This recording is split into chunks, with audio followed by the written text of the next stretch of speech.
The broadcast is now starting. All attendees are in listen-only mode. Everyone, and welcome to today's webcast, How Advanced Technologies Are Driving the Automotive Sector. Brought to you by CO Australia, SUSE and Microsoft.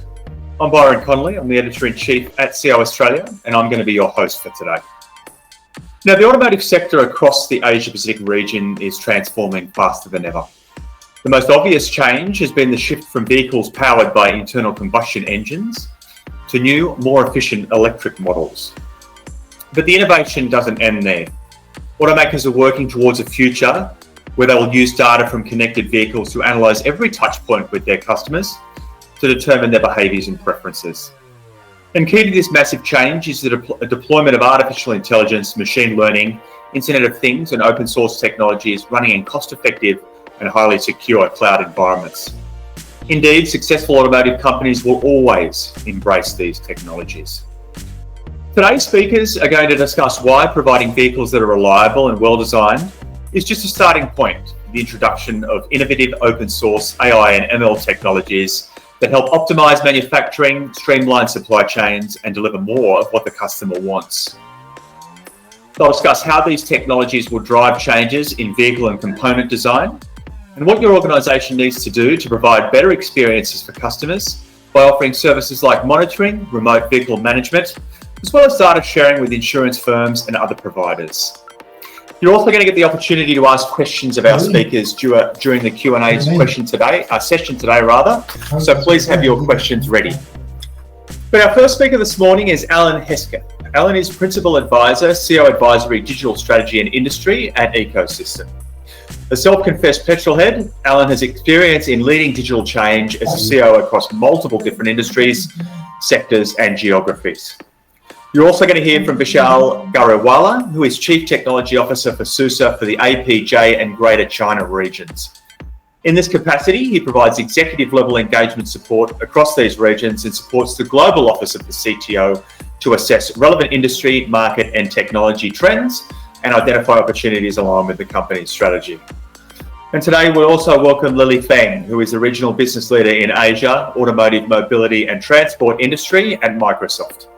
Lily is responsible for the development and implementation of Microsoft's Automotive, Mobility and Transportation Industry strategy in Asia. She supports vehicle manufacturers, including their suppliers and ecosystem partners, with solutions that accelerate digital transformation. But first, I'd like to welcome Alan Hesketh, who will give us some insights into the role innovative technology is playing in helping automakers across the region meet their strategic objectives. Welcome, Alan. Great, thanks for that introduction, Byron. Really appreciate it. So today I want to really cover, to introduce some of the key things that are driving the adoption of tech in the automotive sector.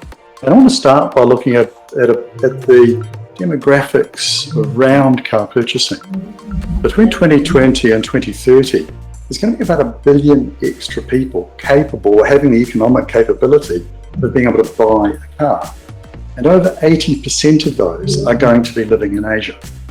Right, so that you assume then that each maybe, I think ratio in the leading countries is leading in terms of adoption of cars is around 70%, so 0.7 to 1 person.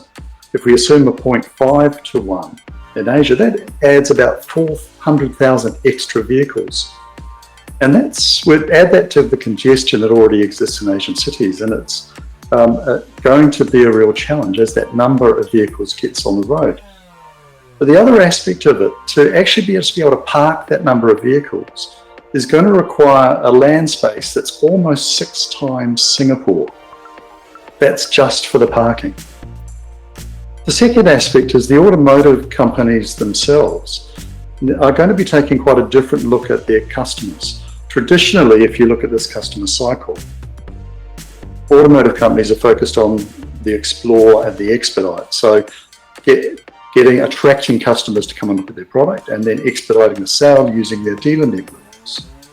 But in the future, they're going to be much more interested in the experience, how their customers are actually using their vehicle. And they're going to want to build much closer relationships with those customers as they understand better from the massive amounts of data that are going to be collected from cars now and in the near future.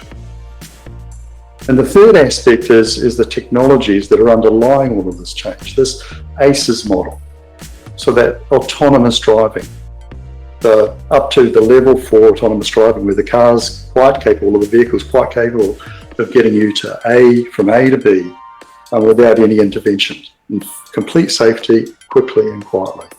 But that's a very difficult place to get to.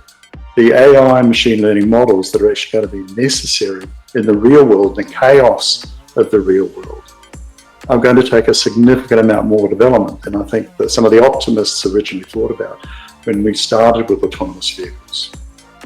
Second area is around connected, that ability for vehicles to interact with the environment around them, the built infrastructure in smart cities, with other vehicles, with pedestrians, as well as being able to get updates about what's going on the route that you're actually traveling. We already see it a bit today with Google Maps, but the understanding of traffic density, of accidents or other impacts that are actually changing the route you're going to need to follow will be automatically fed to the vehicle. And we're making that change from internal combustion, and as a petrol head, this is going to be a difficult shift. From internal combustion to the electric vehicles that we've actually got. There's some amazing advantages about electric vehicles, as Tesla has been showing us. But the big advantage in lots of ways is actually the simplicity or the simplification of a lot of the mechanical parts of the platform. It also begins to move us into a much greener, where we can use renewable energies, as well as begin to investigate some of the hydrogen options with fuel cells for long-haul freight vehicles, as an example. And the final one is shared, where mobility is likely to be you're using a shared capability. Take an apartment building, for example. There may be 3 vehicles or say 5 vehicles in the basement of an apartment that members or people living in those apartments have the rights to rent by the hour. So rather than everybody in those apartments each owning their own vehicle, requiring the parking space and the consumption of resources, that ability to actually book by the hour and use a mobility facility that's actually part of where you live is going to be a very real option, and is already beginning to appear in a number of cities around the world. But the vehicle itself is changing dramatically. It's becoming, as this slide talks about, a mobile sense and respond platform. Its ability to understand what's going on around it through LiDAR, through IoT sensors. Some examples are, say, the intelligent tyres that are starting to appear, that can actually monitor the temperature in the tyre, the surface of the tyre, the pressure, some of the basics, but also then the road surface that the tyre is actually travelling on, the weight of the vehicle that's actually on the tyre. And there's a number of other aspects that the tyre is actually able to monitor uniquely. I've heard them described as the fingertips of the vehicle that are out there feeling the physical environment that they're actually driving through. Add to that the other highly capable scanners, LiDAR, and visual technologies with cameras that are now becoming available. The amount of data that's going to be available about the environment you're traveling through is enormous. The external integration that's required is going to need 5G from a number of different perspectives, but the most important one is probably the latency, the very low latency that 5G actually provides. That it's, I've heard it likened to moving from an ADSL to a fibre connection in a building. The latency that you have in your network drops quickly, so your ability to send a signal and get a response back very, very quickly is enhanced dramatically. And if you're moving at high speed with a vehicle, interacting with the other vehicles or the infrastructure around you, that speed of exchange is going to be absolutely critical. Those automated driving systems that are increasingly capable, and we're starting to see them appear in a number of cities where legislation and regulations actually allow, will become significantly more sophisticated over time. But to get to that full nirvana of fully automated driving is going to take a number of years still. The models, and as I mentioned before, the chaos of the real world means that it's going to take a lot more data and a lot more understanding to provide the right level of safety.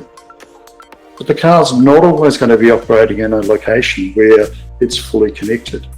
So it's going to have edge compute capability itself to be able to operate in that disconnected environment. So it's able to deliver that same level of safety, same level of driving capability as if it was actually connected to that wider world while it's driving. So you're going to need a strong capability, strong compute platform that can operate independently. And safety is going to continue to be one of the most critical aspects. The death toll from the road accidents, road crashes each year is horrific. And the autonomous vehicles that are out there already have shown that there's a world out there where that doesn't have to happen. And so as we get better and better at autonomy, the autonomous vehicles, that level 4 processing, that need to guarantee safety, because only a few accidents are going to undermine the technology, but the need to guarantee that safety is going to be essential to continued uptake. And security. These are going to be highly capable, mobile, wirelessly connected sense and respond platforms. Their ability to actually protect themselves from hackers, to be able to control the way software is actually updated, is going to be essential to the way they're used going forwards. And I want to spend a bit more time talking about security and related to that, privacy. So security around access to the car. There's a number of hacks that have already successfully demonstrated that having physical access or wireless access, if the cars are not protected, if the compute environments in the car are not protected appropriately, they are being penetrated. And the people using that access are able to take full control of the vehicle. So creating the right kind of security environment, designing it into the way the systems and the vehicles operate is going to be essential. The internal communication buses between the different components in the car, where there are so many in there. And IoT, deservedly so, doesn't have a great reputation for security. And so that we're going to need to make sure that messaging between the sensors and that central processing is actually reliable, so they can't be spoofed effectively. And that central processing, we know how reliable software is, and that we need to be constantly updating it. And the reality in this situation is you need to make sure that the ability to guarantee where you're getting your updates from is certain. That a third party is not able to come in and do an update to their software operating in the vehicle that allows that access to be taken. Mm-hmm. So there's multiple points of control that need to be effectively established, so that can't happen. Privacy, who is in the car? Where have I been? How do I drive? This is all data that is going to be available to a much wider range of people than is currently the case. It's going to be seen by the environment you're driving through. Some of that information is going to be seen by other vehicles. It's certainly going to be seen by the manufacturer of the vehicle. And we already see business models where data is aggregated and sold on. And there's only so much depersonalization you can actually do with that private data. So the question of how that data is acquired and then used is going to be an issue for consumers of the products, consumers and users of those vehicles. So just in summary, the three big drivers that are going on. The first one is around demographics, the growth in middle class as the economic situation around the world improves. That automakers are going to be looking to acquire much more data about how customers are actually using cars, using the vehicles, how they're driving, will be retained by those automakers to help them improve their products and make them more attractive to their customers and to the users of the vehicle. And the third one is the massive technology infrastructure that's developing and going to be required to support the connectivity, the machine learning and AI processing, and the ability for those cars to operate and those vehicles to operate independently of that wireless environment we need. Thank you for your time today. Byron, back to you. Thank you very much, Alan. There's definitely plenty going on in the auto industry and in relation to technology being used inside cars, and it's a very, very exciting time. So thank you for that presentation, Alan. And of course, Alan will be available during our panel session soon. And if you've got any questions for Alan, do please put them in the chat, in the Q&A box, and we will do our best to address your questions in the time that we have available. Now, I'm joined by Vishal Garawala, who, as I mentioned earlier, is the CTO at SUSE, covering the APJ and Greater China regions. And of course, Lily Fang, who is the Regional Business Leader, Automotive, Mobility and Transportation Industry at Microsoft. Hello, Vishal, and hello, Lily. Hi, Byron. Good to see you. Hello, Lily. Just wait for you to get your camera on there. Beautiful. Thank you for joining me for this fireside chat. I do have a few questions for both of you before we move into the panel session after this. But Vishal, I will start with you. Clearly, one of the biggest issues that we talk about when we talk about autonomous connected vehicles is that issue of safety. What role do open source technologies, open source operating systems rather, and what SUSE refers to as core to cloud to edge, platforms play in helping to deliver the safety that the drivers and their passengers need? Sure, Byron. So let me start off first by describing what safety means in the context of autonomous vehicles. And here it's simple. It basically means that something bad will not happen because of the autonomous vehicle. So let me give you an example. Say you're driving a car and out of nowhere you see a person crossing the road just 30 minutes in front of you. Now, safety in here will mean that the autonomous vehicle will use all of its sensors, its cameras, and then make a decision to slow down and perhaps even change lanes based on all the data that it's receiving, so that it can avoid an accident, right? So this is an example of safety. Now, there's a very critical part here when we talk about safety for vehicles, and that is latency, meaning it has to happen in real time. I mean, even milliseconds makes a difference between life and death. And so central to this will be real-time software, and this will be things like real-time operating systems, which traditionally have a very low latency, and it's being used a lot, not just in the auto space, but also when you talk about in the space industries, they use that. Now, the thing about the real-time operating system stacks is that they, while they perform, great performance, they're very, very specific. And they generally do not meet the requirements that you need for autonomous vehicles, for cloud native and software defined requirements. For that you will need Linux, the Linux that we know. But then here is the challenge, right? The challenge is that Linux, while it provides all of these wonderful capabilities for cloud native, when it comes to things like real-time capabilities, it just doesn't cut. And if we are to strictly follow ISO standards like 26262, which is around functional safety for road vehicles, there will be a lot of other areas that Linux today doesn't meet, the requirements. And this is where the industry, especially the Linux Foundation, has launched this project called ELISA, ELISA, which is just an acronym for building a solution that will help to create a shared set of tools and processes to help companies build and certify Linux-based safety critical application. Well, ELISA basically stands for enabling Linux in safety applications.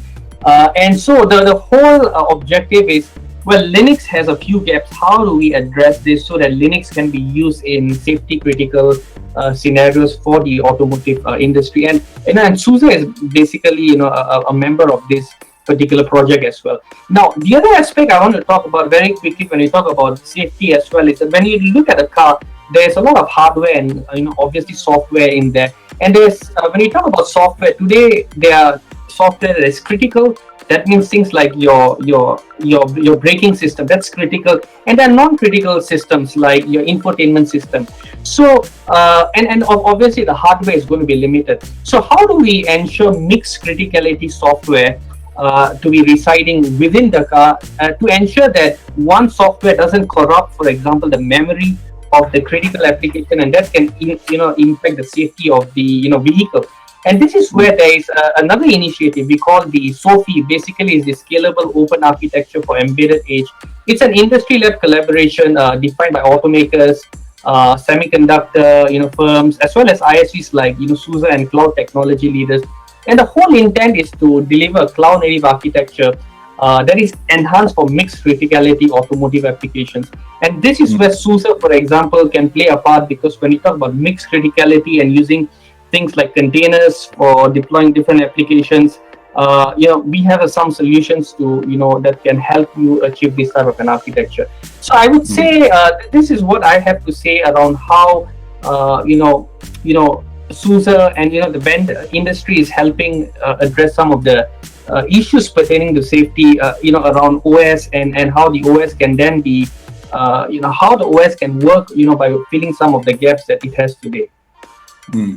Well, thanks, Michelle. Now, Lee, I wanted to ask you a question in relation to data, because a lot of automakers would be taking the data from the cloud, data from the vehicles, and storing it in the cloud. What sort of data is being analysed by automakers today, and what specifically is it being used for?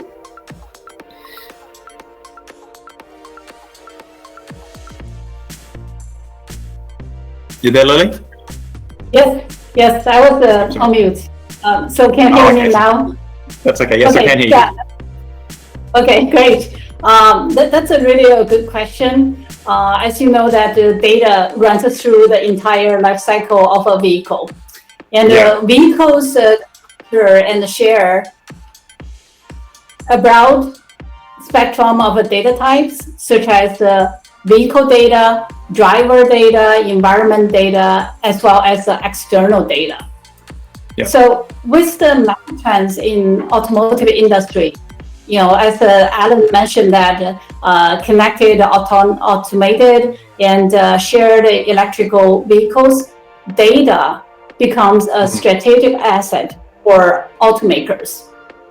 So connectivity built on top of IoT technology allows the vehicles data to create a proactive vehicle and consumer insights, and then combined lead to creation of personalized experience. Connected vehicle data, it can be generated from a variety of sources. The vehicle's electrical control unit, we call it the ECUs, CAN bus, and even the infotainment systems. The output is data that describes, for example, geolocation, battery status, temperature, acceleration, and etc. Yeah. OEMs primarily use this connected data for predictive maintenance, vehicle operations, quality improvement, and even reduction of warranty claims. So the next steps in this journey that involves the increasing integration of connected vehicle data with third-party data. For example, smart cities, charging infrastructure, and retail to enable the autonomous vehicle operations, and ultimately achieve the multimodal mobility as a service options. Okay. Yeah, thank you very much, Lily. And that's the sort of data that one would expect to be pulled up into the cloud and analysed up there. Now, Michelle, a lot of automotive manufacturers have a lot of legacy solutions that they deal with. Do you feel that they're being held back by legacy systems and applications, both at the infrastructure and application layer? Do you have any specific advice for organisations who are looking to, I guess, move on from these legacy systems that they've used in the past and start relying less on them and relying more on the new innovative technologies? Absolutely, Byron. So I'll start by saying that today software is what differentiates the leaders from the laggards in the automotive industry. And I firmly believe that the future of this sector, in fact, a lot of the sector is going to be software defined, and software will move to the front layer. And any automaker that doesn't have this as a key part of their overall IT strategy will be struggling to keep up, with the leaders. And if you ask me, there'll be 3 open source technologies that should be central to every automaker's infrastructure strategy. And obviously, this will be, of course, underpinned by public cloud providers such as Microsoft Azure. So what are these 3 technologies? First of all, Linux, and I talked about it earlier. Linux is the OS of choice for both your in-car applications as well as other analytics-related apps that may reside on the public cloud providers such as Azure. And then you have containers and Kubernetes, which allow you to build all your cloud-native applications that can run anywhere, despite of the underlying hardware that you are using, and also provide you the scale that you need for your performance of your devices in your car. So that's from an infrastructure angle. These technologies need to be part of the strategy. Now let's talk about the application layer. So I think that, and I recommend that automakers should also look at their overall application landscape to identify those applications that can be modernized using newer cloud-native approaches based on microservices architecture that will, effectively provide them with greater scalability. And if I were to put it in another way, I think if you look at what's working today in the enterprise web application space, can also work in the car. Because think of it, eventually when you're going to put so much of, we're going to put significant compute resources, software into the car, it is effectively a data center on the wheel. So there's no reason why you can't adopt the same development paradigms such as CI/CD, GitOps-based approaches, as long as you comply also with the additional safety requirements. Now, if you look at what's happening in the industry, a lot of great things are happening that is driving this whole industry towards a software-first approach. So, for example, last year, the Eclipse Foundation, along with a lot of industry leaders, including Bosch, Microsoft, as well as SUSE, they announced an open invitation for technology leaders to help define a new working group that is focused specifically on the software-defined vehicle.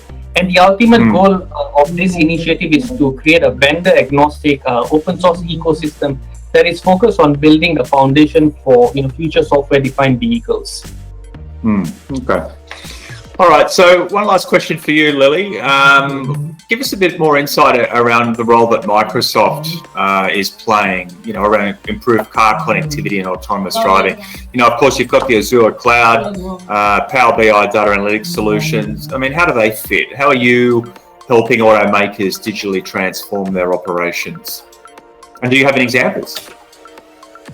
Yeah, happy to talk about autonomous driving development technology as well as our strategy in this area. As you know, that autonomous technology is expected to be one of the automotive industry's biggest disruptors. Given the complexity of autonomous driving development, the automotive ecosystems, they are looking to cloud to help scale autonomous engineering and accelerate autonomous vehicle development. So at Microsoft, our approach to autonomous driving development is to provide a comprehensive set of cloud, edge, vehicle, and AI services that support an integrated end-to-end workflow for data ingestion, storage, analysis, AI, machine learning, and validation. To help our customers rapidly develop, test, and certify their AD solutions. So we are building a rich ecosystem of partners on our platform that provide solutions across the entire workflow. So building this platform, we are in a collaborative way across the customer and the partner. So together, These capabilities will help our customers accelerate their go-to-market of their new AD functions. So this is a so-called autonomous driving development platform. And then the other one is a connected platform, which we already launched with Renault Nissan, and there are more than 3 million cars on the road. So the example of leveraging this ADP is Volkswagen. So last January, Microsoft and the VW Group, we announced a strategic partnership to jointly develop a new Azure platform. And this platform will help VW to accelerate their vehicle development, autonomous vehicle development process, and focus on so that they can focus on the ADAS and function development. So this one, currently the platform, we focus on the data ingestion and data management for ADAS and AD, also traceable to chain, and also replay of drive data and also data analytics. So lots more is coming. Yeah, for sure. It certainly sounds like it.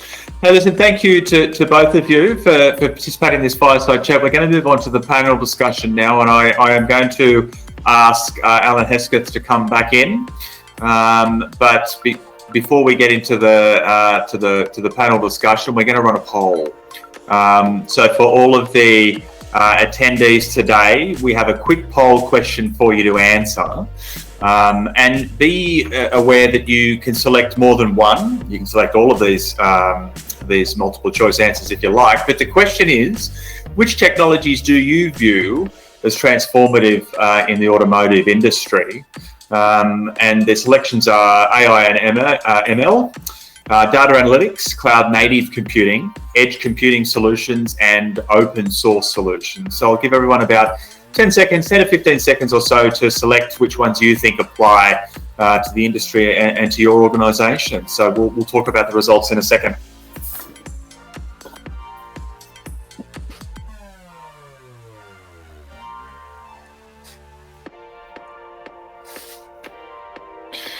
All right, Maestro, do you want to show us the results here? Okay, so as expected, we see that artificial intelligence machine learning, 77% of respondents, which is definitely not unexpected. Data analytics came in second, with edge computing solutions third. So there's an even split really between cloud native computing and open source solutions. Alan,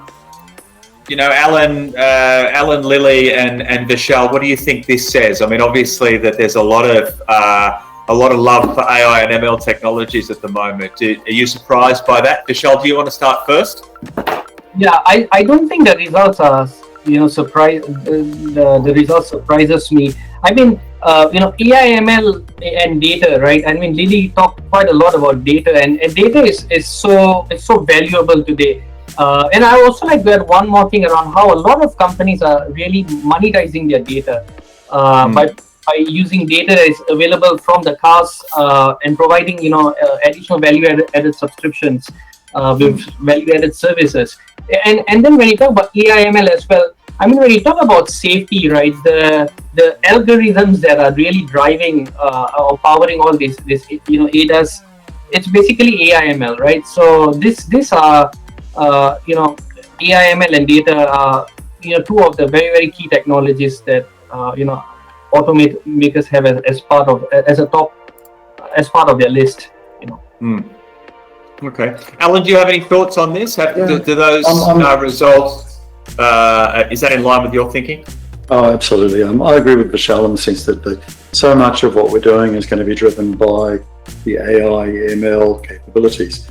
But fundamentally, the data that we're using has to be, I think, dramatically better than most organizations are using today. AI, ML has some challenges around it, particularly if you have data that has a particular bias to it. And it's one of the things that as we collect more and more data, our ability to manage, cleanse, control the volumes of data that we're going to talk about, it's an order of magnitude more complex than we've dealt with in the past, and so much more critical. Because as Michelle talked about, talking about the safety of people in these vehicles. Absolutely. Lily, any additional thoughts yourself on those polling results? It's not a surprise the result at all. So as we approach to autonomous vehicles and the safety, as Alan mentioned, Michelle mentioned, it's extremely important, especially when we develop the automated vehicle. So how do we achieve that? We have to rely on the technology of AI and the machine learning to establish the AI model to, through the annotation of the objects on the road, to train the machine to learn the environment so that we can thousands, millions of times simulation and validation so that we can secure the safety of autonomous vehicles on the road. Yeah, absolutely. We totally agree with that. All right, so it's your opportunity now to ask questions. We've got 9 minutes left. So if you do have a question, please stick it in that Q&A box there, and we'll try and get to it. We have a few questions coming through, but not too many. So if you've got a question, chances are we will get to it. Vishal, I wanted to talk about cybersecurity. Do you have any recommendations for mitigating autonomous vehicle cybersecurity risks? This is a big issue. So, for example, hackers manipulating a vehicle's communication equipment or launching a DDoS attack. What's your advice here? What do you think automakers need to do to mitigate these risks? Yeah, so Byron, I think we can tackle this from multiple angles. So I want to tackle the cybersecurity issue from a security vulnerability angle, where you have hackers that are able to uncover a vulnerability in the code that is running in the vehicle, and then they exploit this vulnerability. And my suggestion is that how you can overcome this is that auto manufacturers can incorporate best practices around continuous security, so that they can secure their entire end-to-end CI/CD pipeline from the development environment to the test environment, staging all the way to the production environment, which is basically in the car. And so you want to do that because you want to flag out the problems earlier in the pipeline and fix much earlier, and therefore improve the quality and security of the code that will be eventually deployed in the vehicles. And I mean, there are technologies available that can help automakers. For example, SUSE has a container security solution called NewVector that can be used to help auto manufacturers automate the entire security for their CI/CD pipeline. Okay. Alan, any thoughts on that? What are your thoughts on cybersecurity in auto vehicles? Two aspects. I think there's passive and active.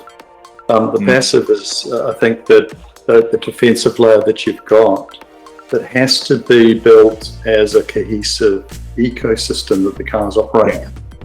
Yeah. Because you're only as good as your weakest link, and a hacker's only got to succeed once, and the people running the security environment have to succeed every time. So that the designing it into your ecosystem, into those passive defenses, is going to be critical. But then, as Michelle talked about, the zero-day attacks they're almost negative day attacks now. That as soon as they find the vulnerabilities, they're able to leverage them. So there needs to be an active component in that security that's able to detect and stop unexpected processing. That if there's not that active layer there as well, we're not going to be our security environments are not going to react fast enough to the threats we've got coming at us. Absolutely. Lily, for this next question, I might throw to you first, I think. What do you think that automakers need to do now to ensure that they don't get left behind by continuing to use legacy technologies? What are some of the key steps that they need to take now? Interesting question. As a former IT leader in the automotive industry, and now I'm on the other side of a technology provider. So I would like to say that IT leaders in automotive companies needs to be more agile. And how do you become more agile? You need to get closer to business and play a role of catalyst and enabler to help your business peers to get a handle on technology. So, for example, if we talk about legacy infrastructure applications, the most favorite example is that the HPC, leveraging the cloud capability so that you can help the engineers to run the CAE crash test, CFD simulation, and et cetera, because that address both the infrastructure as well as application issues. So you leverage, you take the advantage of the technology, and also now HPC becomes so available, affordable, and more scalable and flexible, and help the company to go to market and drive the agility. So that's just one example. So the IT leaders needs to care about both legacy and innovation. So that's my 2 cents. Yeah, for sure. Vishal, what are your thoughts on this? What would SUSE say to an automotive company that's looking to move away from legacy and into the new world? Yeah, I think I spoke about this quite a bit earlier, and I think Lily summarized it, very, very well. There's another angle that I want to talk about is that, like how I mentioned earlier, there are a lot of industry initiatives that are forming up, and I think it's in the interest of auto companies to be part of this, industry initiatives, projects like ELISA, like SOFI, like SDV. Because we want to get the best brains contributing to something that will improve the auto industry as a whole, and help us really reach that utopia state where you can have very, very safe vehicles on the road. So I think IT leaders in auto companies taking this proactive approach and contributing best practices by joining some of these industry associations will be very valuable as well. Yeah, I totally agree. And Alan, I'm going to give you the last word on this one. Well, I'm going to come back to customers because I think this is a dramatic change for the automotive companies that they're going to have to get to grips with. The use of dealers as distributors, there's a model that's going to go away, but it's going to be substituted by a different type of intermediary. If you think about that example I used of flats and a shared fleet, right, that's likely to be operated by a fleet operator, a rental car company, in a slightly different guise. And so the predominance of private use vehicles, right, may well still be an indirect market, but actually that is an understanding of their customers and then their consumers, that the automotive companies actually have to adapt the way they look at customers, the way they capture information, the way they collect the data to help them keep those mobile sense and respond platforms working properly. It's going to be a difficult challenge. It is, and I guess the question I haven't asked Alan, and I'd appreciate a response on this, is the privacy issue for customers. How do automakers attack that in terms of the data that they actually take and how they go about analysing it? Have you got any thoughts on that as well around customer privacy? I think the one thing that they must do is not compromise the trust of the customer. The moment that an organisation does that, the customers will be looking elsewhere. Although we do show an amazing tolerance. If you think, Facebook is a great example. We show an amazing tolerance for misuse of our data in a number of different ways.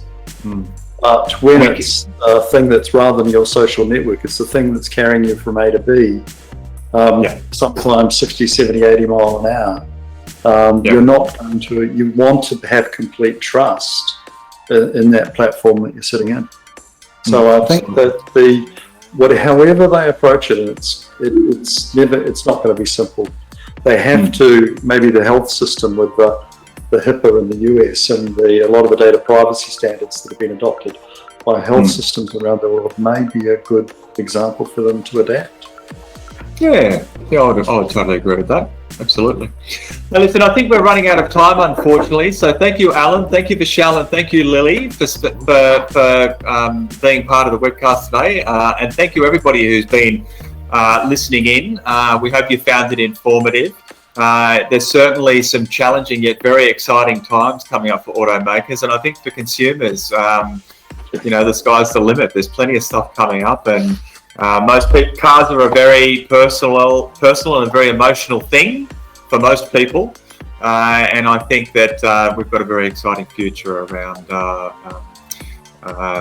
use of automated technologies inside our motor vehicles to help us drive more safely and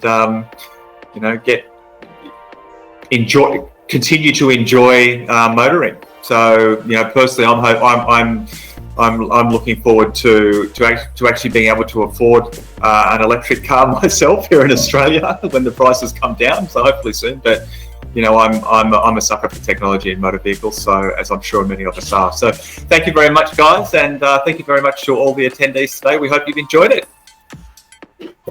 Bye for now. Thank you. Thank you. Thank you.